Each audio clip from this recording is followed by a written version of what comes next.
네, 안녕하세요. 이번 시간에는 두근두근 내 인생이라는 시나리오 함께 공부해 보도록 할게요. 두근두근 내 인생은 원작이 뭐예요? 소설이에요. 소설을 각색하여서 시나리오 대본으로 만든 거죠. 이런 갈래를 우리는 뭐라고 해요? 극갈래라고 하죠. 그래서 이 두근두근 내 인생이라는 작품에서는 먼저 극갈래의 특징에 대해서 무조건 시험에 나오는데 서술형으로 나올 확률이 매우 높습니다. 그래서 이 극갈래의 특징과 서사갈래의 특징을 비교해서 본문을 바탕으로 근거를 쓰는 문제가 나올 가능성이 많습니다. 그래서 극갈래와 소설갈래의 특징이 뭔지 정확하게 알아야 되고요. 두 번째는 시나리오니까 시나리오 용어가 사용될 거예요. 그 용어와 그에 대한 특징, 여기서 특징은 효과를 말합니다. 요것에 대해서 문제가 나올 거고요. 제목의 의미, 두근두근 내 인생이라는 제목이 어떤 의미를 갖고 있고 주제와 어떻게 연관성이 있는지라는 것. 그 다음에 인물의 성격이 나오는데 이 인물의 성격을 제시하는 방법이 시나리오이기 때문에 어떻게 제시되는지 이것을 보셔야 되고, 그 다음엔 내용 파악할 때 시나리오니까요. 지시문을 가로로 주고 이에 알맞는 내용이 무엇이냐라는 것 나올 수 있습니다. 그래서 요걸 중심으로 지금부터 학습을 해보도록 할게요. 먼저 극갈래의 특징에 대해서 봅시다. 여러분 여백에다가 요거를 필기를 하셔야 될 거예요. 자, 갈래별 특성을 보는데 우리 문학의 갈래는 크게 네 가지로 나눌 수 있어요. 극갈래와 서사갈래, 교술갈래, 서정갈래. 그래서 이번 단원에서는 극갈래 이 두근두근 내 인생하고, 그 다음에 서사갈래는 우리 먼저 중간고사 때 했고요. 그 다음에 교술갈래 수호제기라는 작품, 이거 다음에 공부하게 될 거고요. 그 다음에 서정갈래는 시를 말하죠. 시는 뭐 우리가 앞에 중간고사에서 했죠. 그래서 시라는 것은 서정갈래에 속하고요. 화자가 주관적이고 압축적으로 자신의 생각이나 뭐 감정을 제시하는 갈래를 우리는 서정갈래라고 하고요. 교술갈래는 필자, 그죠? 이 자신의 이야기를 쓰는데 그 자신을 우리는 필자라고 해요. 교술갈래에서는 필자가 즉 주인공이 되어서 자신의 경험을 바탕으로 깨달음을 제시하는 걸 우린 교술갈래라고 하죠. 그래서 이 깨달음이 바로 주제가 되는데 제시하는 현상 이런 것들을 경계해야 되는지 비판해야 되는지 혹은 권고해야 되는지를 주제로 제시하죠. 이런 것을 우리는 교술갈래라고 합니다. 서사갈래는 소설이죠. 그래서 소설은 서술자가 있으면서 일정한 구조, 발단, 전개, 위기, 절정, 결말을 통해서 사건을 중심으로 갈등을 중심으로 이야기를 끌어나가는 것을 말하죠. 그리고 소설의 이야기는 당연히 허구성이 있는 건데 개연성도 있죠. 현실에서 일어날 법한 이야기를 허구를 통해서 제시하고 그를 통해서 우리에게 뭔가 하고 싶은 말, 독자들에게 주제를 제시하죠. 극갈래도 역시 희곡과 시나리오가 극갈래에 속하는데 서사갈래와 마찬가지로 허구성, 그렇죠? 현실에서 있을 법한 이야기를 서사갈래와는 달리 서술자가 서술하는 게 아니고 무대 상연을 전제로 하기 때문에 등장인물의 대사와 행동으로 제시하는 거죠. 그래서 극갈래는요, 무대 상연을 전제로 하기 때문에 종합예술이라고 하죠. 이것이 바로 희곡과 시나리오의 공통점이라고 볼 수 있죠. 반면에 차이점도 있죠. 희곡은 제약이 많아요. 그죠? 내용 단위의 제약도 있고 장면 단위의 제약, 시 공간의 제약도 있고 인물 수에도 제한이 많은 반면에 시나리오는 미리 촬영해 두고 그것을 편집하여서 상영을 목적으로 하기 때문에 내용 단위나 장면, 시 공간, 인물 수의 제약이 적죠. 그리고 시나리오는 장면 단위로 이야기가 전개되고 희곡은 막과 장 단위로 이야기가 전개된다는 것도 차이점이 될 거예요. 이번 시험에서 이 두근두근 내 인생이라는 시나리오에서는 서사갈래와 비교하는 문제가 반드시 출제되는데, 일단 서사갈래인 소설과 극갈래인 이 시나리오의 공통점은 뭐라고요? 사건과 갈등을 중심으로 이야기가 전개된다는 것은 공통점이에요. 하지만 차이점은요, 극갈래는 등장인물의 대사와 행동을 중심으로 이야기가 전개되는 거고, 서사갈래인 소설은 서술자가 서술을 통해 이야기를 전개한다는 게 차이점이죠. 또 부분적으로 세부적으로 차이점을 보자면, 극갈래는 인물의 심리 상황이나 성격을 서술자가 말해주지 않고 등장인물의 대사와 행동으로 보여주죠. 그래서 간접적으로 제시할 수밖에 없어요. 간접적으로 제시하는 것을 우리는 보여주기 기법이라고 하죠. 반면에 소설은 서술자가 있어서요, 1인칭 주인공 시점이나 전지적 작가 시점의 경우에는 인물의 심리나 성격을 직접적으로 제시할 수 있어요. 이것을 우리는 말하기 기법이라고 하죠. 예를 들면 1인칭 주인공 시점이면 나는 지금 기분이 나쁘다, 들뜬다, 설렌다 라고 말할 수 있는 반면에, 그렇죠? 이게 바로 서사갈래의 특징이라면, 극갈래에서는 그 인물의 심리를 직접적으로 말해줄 수 없고 간접적으로 보여주죠. 뭐 얼굴이 붉어진다, 뭐 가슴이 두근거린다 그러면 이 등장인물이 지금 설렘을 느끼고 있구나 라고 판단하시면 되겠죠. 이 부분에서 지문을 중심으로 이어서 연결해서 쓰는 문제가 반드시 나오게 될 거고요. 두 번째로 봐야 할 건 시나리오 용어인데요. 시나리오 용어는 여러분 가지고 있는 그 교재에 18쪽에 있습니다. 그래서 요거는 따로 메모를 하지 않으셔도 되고 효과에 대해서는 메모를 좀 해주세요. 그래서 여러 시나리오 용어가 나오는데 이건 촬영 용어죠. 촬영하기 전에 이 대본을 우리는 시나리오라고 하니까 이 시나리오에는 모든 뭐 행동 지시문 혹은 대사 혹은 뭐 어떤 장치 촬영 기법이 다 들어가기 때문에 이런 전문 용어가 나올 수밖에 없는 거죠. 먼저 나레이션 먼저 볼까요? 나레이션은 장면에 나타나진 않지만 내용이나 줄거리를 어떤 목소리로 해설해 주는 부분이에요. 그러니까 화면에는 나타나지 않고 뭐 등장인물의 목소리이겠죠. 그것으로 해설해 주는 부분을 우리는 나레이션이라고 합니다. 그 다음에 이펙트라는 용어가 있는데요. 이 이펙트는 한마디로 말하면 효과음이에요. 그래서 화면에 나타나지 않고 소리로 들리겠죠. 효과음이니까요. 그래서 음향을 나타내요. 그러면 뭐 예를 들어서 배경음악을 깔아준다던가 아니면 현재 화면에 나타나지 않는 등장인물의 대사를 그죠? 청각적으로만 들려준다던가 이런 것을 우리는 이펙트라고 하고요. 그 다음에 인서트가 아주 많이 사용되죠. 시나리오에는.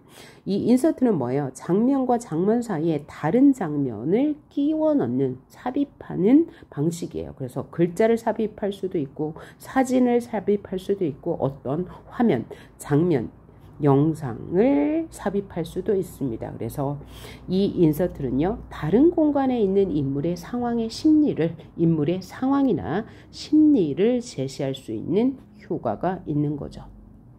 그 다음으로는 컷투라는 전문 용어가 있는데요. 컷투는 일종의 컷이 이어진다라는 뜻입니다. 그래서 컷은 하나의 씬을 말하죠. 이 씬에서 저 씬으로 옮겨가는 것을 우리는 컷투라고 합니다. 한 장면, 이 장면을 하나의 우리는 씬이라고 하잖아요. 한 장면에서 다음 장면으로 넘어가는 것을 우리는 컷투라고 하는데 굉장히 많은 컷투의 기법이 나옵니다. 이 시나리오에. 그래서 컷투를 사용한다는 건 사건의 진행 속도가 매우 빠르다는 것을 알 수 있죠. 진행 속도를 알려줘요. 컷투가 자주 사용된다면 진행 속도가 빠르다고 이해하시면 될 거고요. 클로즈업은 여러분 잘 아실 것 같아요. 화면을 확대해서 보여주는 거죠. 그래서 뭐 신체 일부분을 확대해서 보여줄 수 있고 화면 그러니까 표정 변화를 얼굴을 확대해서 보여줄 수 있는 것 이런 것을 우리는 클로즈업이라고 하고 디졸브라는 것은 한 화면이 사라짐과 동시에 다른 화면이 나타나는 거예요. 그래서 겹쳐 나타나는 게 아니고 겹쳐 나타나는 것은 우리가 오버랩이라고 하죠. 오버랩은 앞 화면에 뒤 화면이 겹쳐서 나타나는 것은 오버랩이고 디졸브는요 한 화면이 사라짐과 동시에 그러니까 사라짐이라는 게 눈으로 보일 거예요. 그것과 동시에 다른 화면이 나타나면 디졸브라고 해요. 그래서 이 디졸브와 오버랩을 구분하셔야 되겠죠. 그런데 이것은 문제화되진 않습니다. 지금까지 기출문제 중에서는요. 그 다음에 몽타주 기법이 아주 중요하죠. 몽타주와 인서트가 가장 중요한데 왜냐하면 이 몽타주 기법과 인서트 기법을 통해서 주제를 보여주고 있기 때문이에요. 그래서 이 시나리오의 주제는 두근두근 내 인생이라는 제목과 함께 우리가 일상에서 느끼는 일상의 소중함과 가족 간의 사랑을 주제로 하고 있는데 이 주제가 나타난 씬이 59와 씬 넘버 59와 씬 넘버 63의 주제가 드러나 있는데 씬 넘버 59의 몽타주 기법과 인서트 기법이 사용돼요. 그러면서 이 주인공인 아름이가 행복을 느낄 때를 요 두 기법을 통해서 보여주거든요. 그래서 요것을 반드시 아셔야 되겠습니다. 그러면 몽타주 기법은 뭡니까? 따로따로 촬영한 화면을 떼어 붙여서 편집하는 거예요. 그래서 그 따로따로 촬영한 화면이 그 씬들이요. 한 장면들이 인과관계는 없어요. 원인과 결과의 내용상 흐름은 없지만 주제와는 일치합니다. 그러면서 여러 각각의 화면을 모아서 하나의 장면으로 보여줄 때요. 등장인물의 심리나 상황을 압축적으로 보여줘요. 그리고 화면 시나리오니까 화면으로도 제시하고 효과음도 있고 그럴 거 아니에요. 그래서 화면과 효과음은 시각, 청각이니까요. 아주 구체적으로 제시하는 거죠. 그리고 생생하게 제시하는 거라서 구체적이고 생생하게 전달하는 효과를 볼 수 있습니다. 다음으로 볼 게 페이드인입니다. 페이드인은 점점 밝아지는 기법이고요. 페이드 아웃은 점점 어두워진다는 촬영 기법이에요. 그래서 페이드 인 기법이 사용되고 있어요. 이 시나리오에도. 그 다음에 오버랩 아까 설명했어요. 앞 화면에 뒤에 있는 화면이 겹치는 것을 우리는 오버랩이라고 하죠. 자, 그럼 출제 요소 세 번째 제목의 의미와 주제를 볼 건데요. 두근두근 내 인생이라고요. 두근두근은 언제 써요? 설렐 때, 가슴 벅찰 때 쓰는 말이죠. 그래서 내 인생, 이 주인공이 누구예요? 아름이. 아름이가 인생에서 가슴 벅찰 때, 설렐 때, 감동이 있을 때의 인생에 대해서 다루고 있어요. 그래서 아름이가 두근두근 거릴 때는 첫째로 서하와 교신하면서 느끼는 설레임. 둘째로는 가족에 대해 사랑을 느낄 때의 그런 감동과 벅참이 되겠고요. 서하와 교신을 할 때, 이메일을 주고받을 때 느끼는 설렘과 기대, 그 다음에 가족 간의 사랑이 나타나는데 요것은 씬 넘버 59에, 요것은 씬 넘버 63에 나타나 있어요. 그리고 또 하나는 이 아름이의 엄마 아버지가 대수와 미라의 사랑이라고 볼 수도 있어요. 근데 가장 중요한 건 두근두근 내 인생에서 이 두근두근한 순간은 서와의 교신할 때, 그 다음에 가족 간의 사랑을 느낄 때라고 생각해 주시면 되겠습니다. 따라서 주제도 역시 조로종으로 인해서 죽음을 앞둔 16살 소년인 아름이의 벅찬 한순간을 통해서 본 사랑의 의미와 인생의 아름다움이라고 얘기할 수 있고요. 또 하나는 평범하지 않은 부모와 아들이지만 서로 깊이 사랑하며 당당하게 살아가는 모습을 통해 가족 간의 삶의 소중함을 의미하기도 합니다. 자, 그 다음에 인물의 성격인데요. 자, 16살 소년인데 조로증을 앓고 있어요. 그래서 신체 나이는 80세예요. 하지만 이 18세 나이답지 않게 아르미는 굉장히 성숙하고 신중한 성격을 가지고 있죠. 그리고 서하에게 편지를 받았을 때 이성 친구에게 호감을 느끼는 순수한 소년이에요. 그리고 감수성이 매우 풍부해요. 상상을 통해서 알 수 있죠. 서하와 이야기를 나누는 장면에서 나타나요. 감수성이 풍부하고 삶에 대해서 따뜻한 시선을 가지고 있는 아르미의 성격을 볼 수 있고, 아르미의 부모 중에서 아빠인 대수는 18살에 아르미를 낳았잖아요. 그리고 현재는 택시기사의 일을 하고 있고, 이 아르미의 병원비를 대기 위해서 열심히 성실하게 살아가는 인물이죠. 깽기 때문에 아들과 다투기도 하죠. 그리고 하늘공원에서 별을 보면서 아르미와 함께 별을 보면서 대화하는 장면이 나오는데요. 그것을 통해서 이 대수는요, 욱하는 면이 있기는 해요. 화를 내긴 했죠. 그래서 그렇지만 아들을 사랑하는 마음이 굉장히 깊죠. 그리고 유머스러운 말을 합니다. 그리고 자상하죠. 그리고 엄마인 미라는 아들인 아르미가 당당하게 살아가길 바라요. 그래서 자신감을 가질 수 있는 말을 해주고요. 그 다음에 이런 아들을 부끄러워하지 않죠. 그래서 굉장히 인생을 긍정적으로 산다. 그리고 당당하게 산다라고 볼 수 있어요. 그리고 이 작품은 시나리오니까 인물의 성격이나 감정을 간접적으로 제시할 수밖에 없어요. 서술자가 말해주는 게 아니니까요. 그래서 얘는 보여주기 기법으로 인물의 성격이나 감정을 알 수 있어요. 그 다음에 시나리오의 구성 요소를 알아야 되는데요. 그건 바로 해설, 지시문, 대사, 장면으로 이루어졌죠.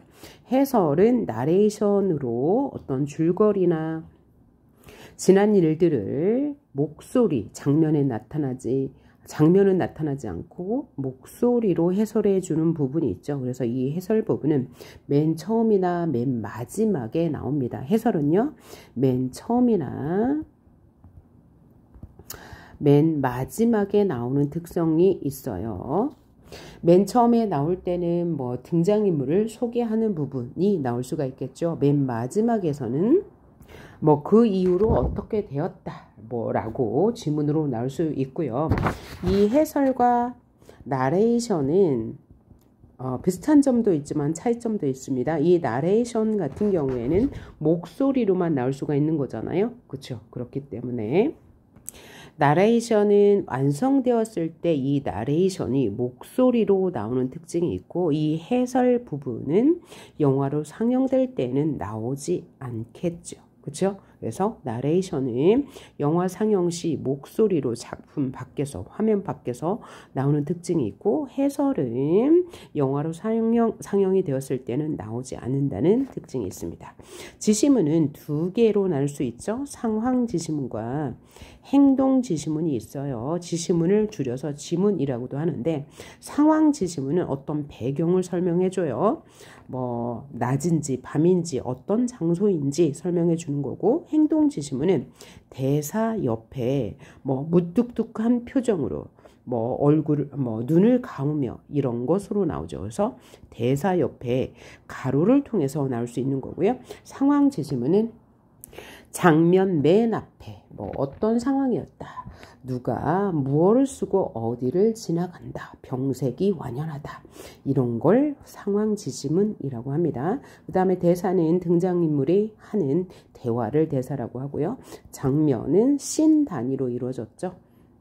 그래서 영화의 최소 단위로서 같은 장소나 시간 내에서 이루어지는 일련의 행동이나 대사가 이루어지는 부분으로 컷이 여러 개가 모여서 하나의 장면이 될 수도 있고, 하나의 컷으로 장면이 이루어질 수 있는 거죠.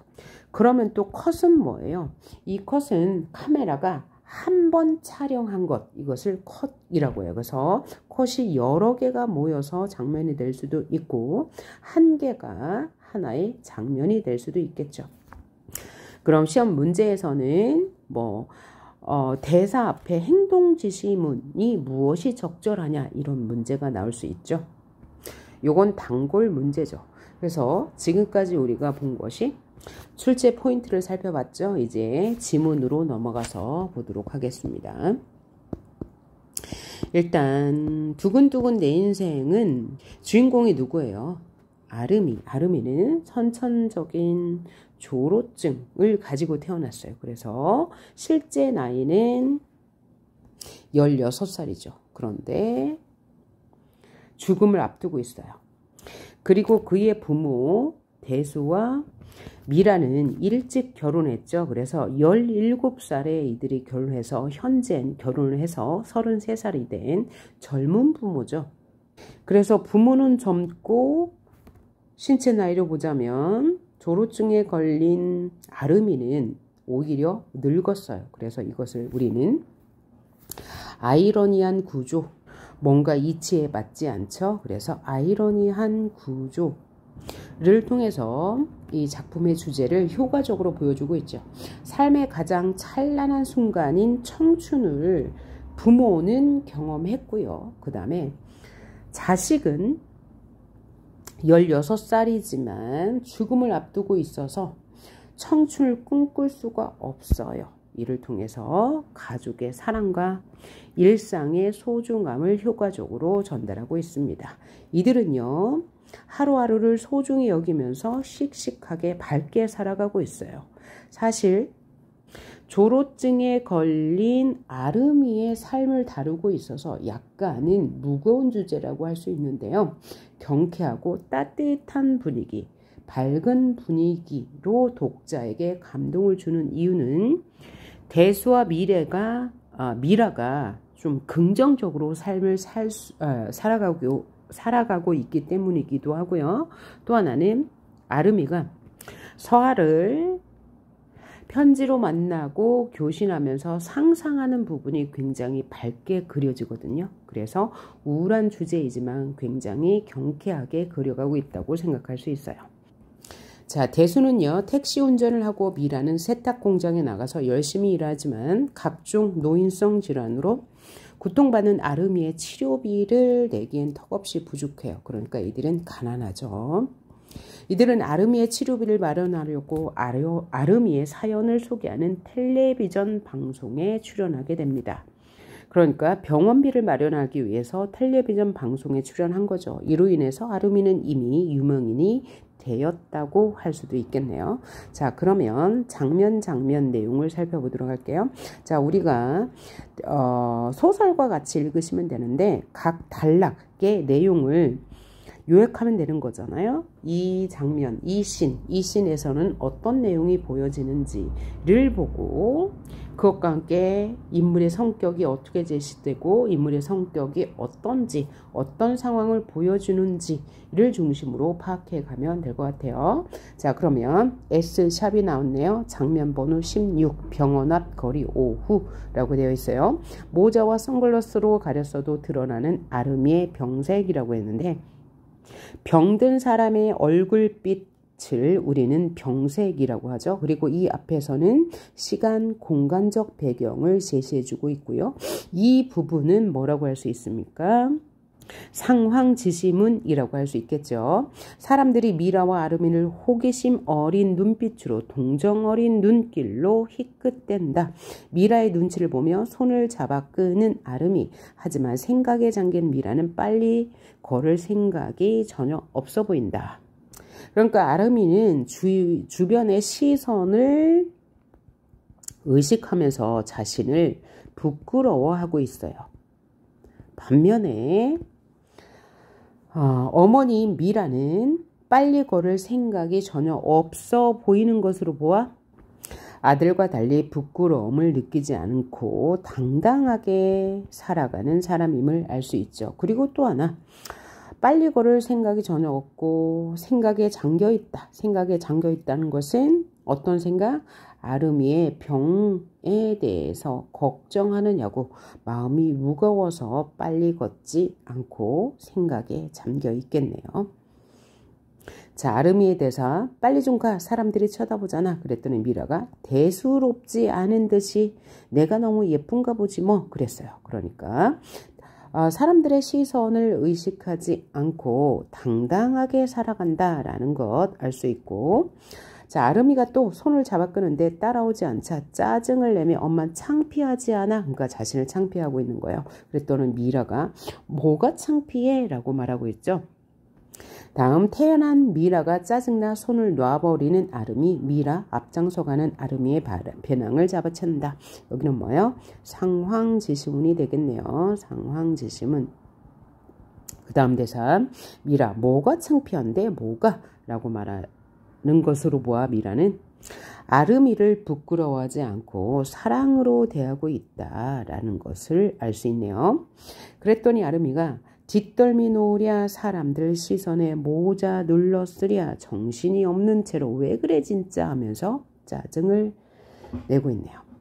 자, 아름이는 엄마가 배낭을 잡아 끌었으니까 그것을 뿌리친과 동시에 사람들을 시선을 의식하느냐고 모자를 눌렀으니라고 정신이 없네요. 그 다음 미라 넌 아픈 애야. 아픈 애가 왜 자꾸 딴 데 신경을 써? 사람들이 보건 말건 병원비가 있건 없건 애처럼 굴어. 아프면 울고 때를 쓰란 말이야.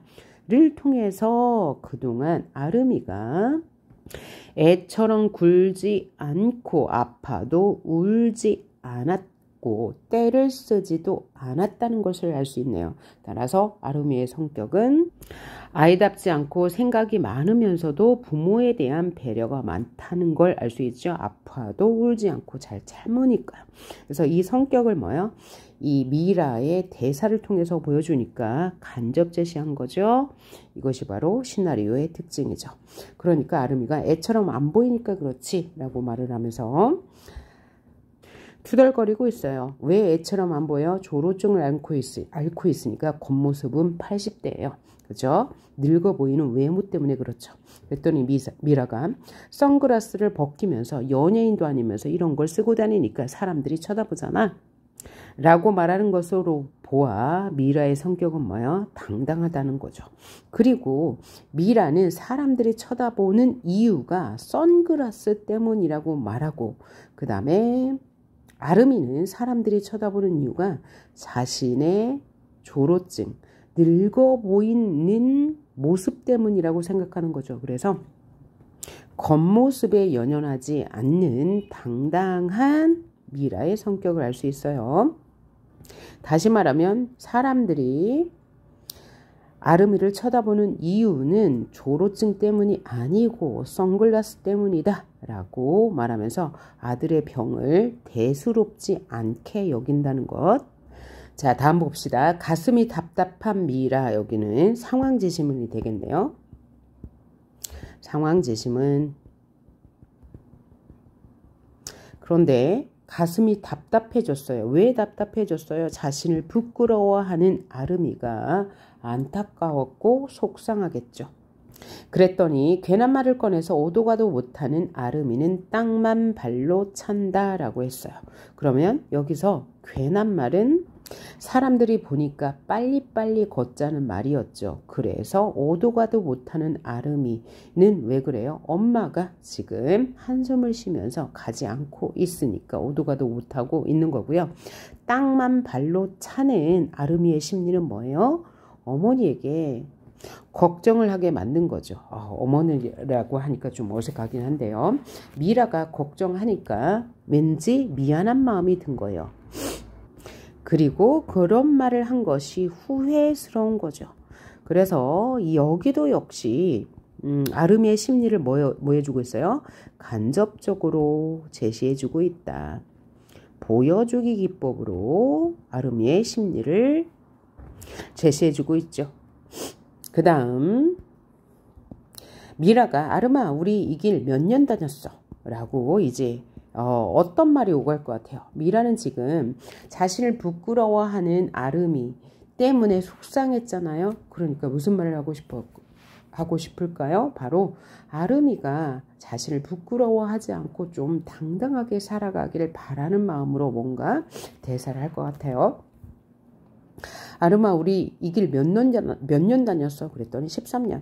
그래, 막내 삼촌은 네 나이에 포경수술 하나 하면서도 울고불고 난리를 쳤어. 근데 넌 그것보다 더한 검사도 받고 우이기도 수없이 넘기면서 13년간 너는 투병 생활을 했잖아. 그러니까 너는 당당해도 돼. 삼촌보다 훨씬 더 괜찮은 사람이야 라고 용기를 주면서 투병 중인 아들이 자신감을 갖도록 격려하고 있죠. 이를 통해서 아름이는 부모로서 사랑이 많고 또 긍정적인 성격을 가졌구나. 그리고 당당한 태도로 삶을 사는구나 라는 것을 알 수 있죠. 그랬더니 아름이가 응 하면서 말을 못 잇고 있네요.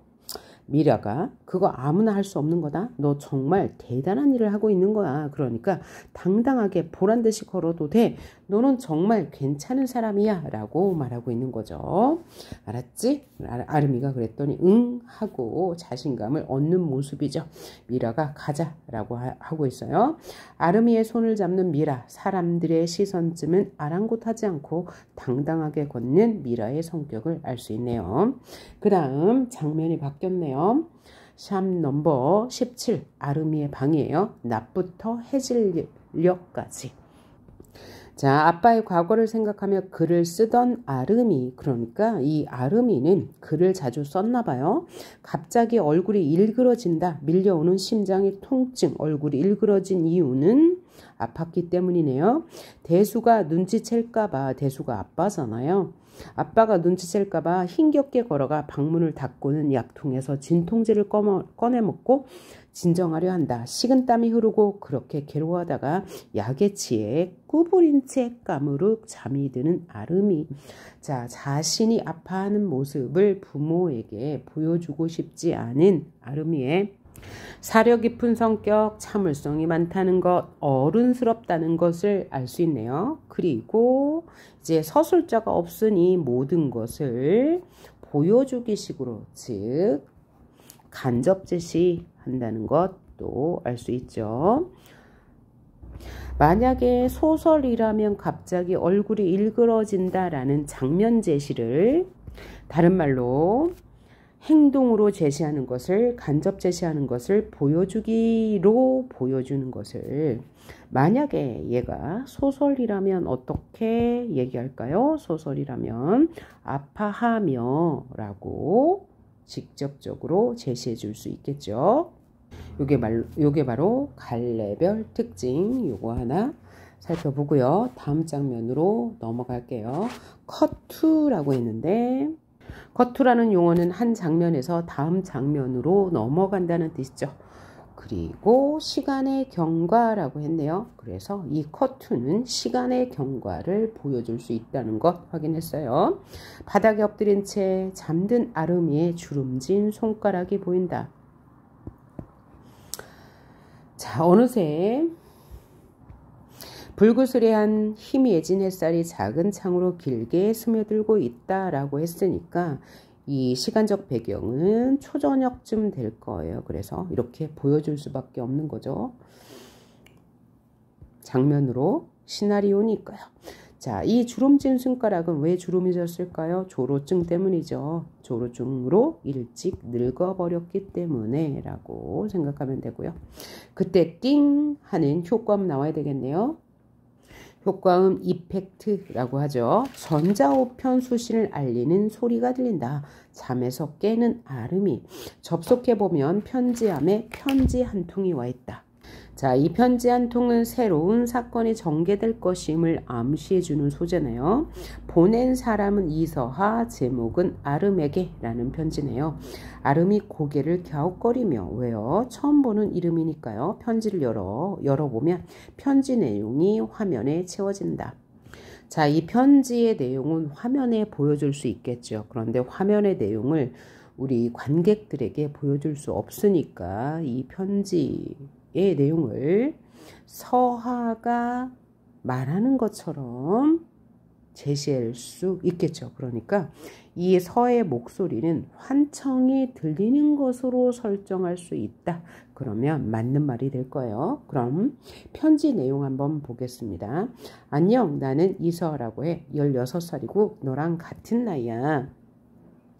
너의 전자우편 주소는 방송국을 통해 겨우 받아냈어. 왜냐하면 이 아름이의 이야기가 방송에 나간 적이 있죠. 부모가 출연한 적이 있으니까요.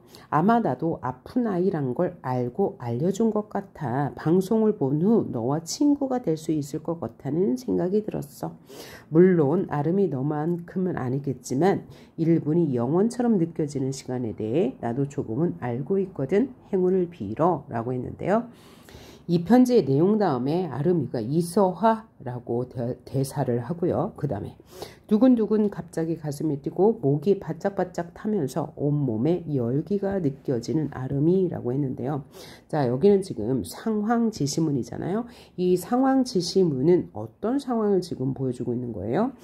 만약에 소설이라면 뭐 설렌다 혹은 호기심이 생긴다 이런 말로 서술자가 직접 서술할 수 있겠지만 얘는 시나리오이기 때문에 이렇게 지시문으로 아름이의 설렘을 간접 제시하고 있죠.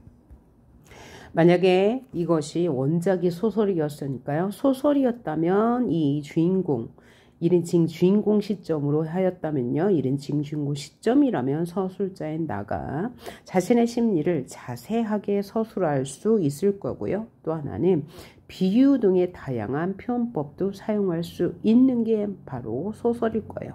반면에 시나리오는 이 아름이의 설레는 심정을 이렇게 묘사를 통해서 보여주는 게 아니고 화면으로 보여주죠.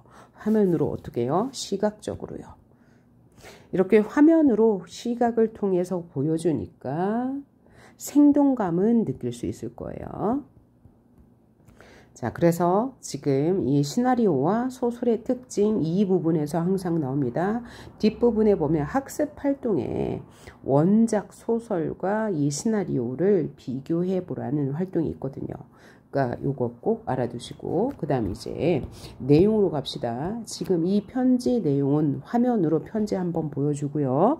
그 다음에 아름이가 환청을 통해 듣는 것처럼 아름이의 목소리가 지금 흘러나오고 있는 상황이에요. 그러니까 목소리 청각 그 다음에 화면 시각적으로 제시해 주니까요.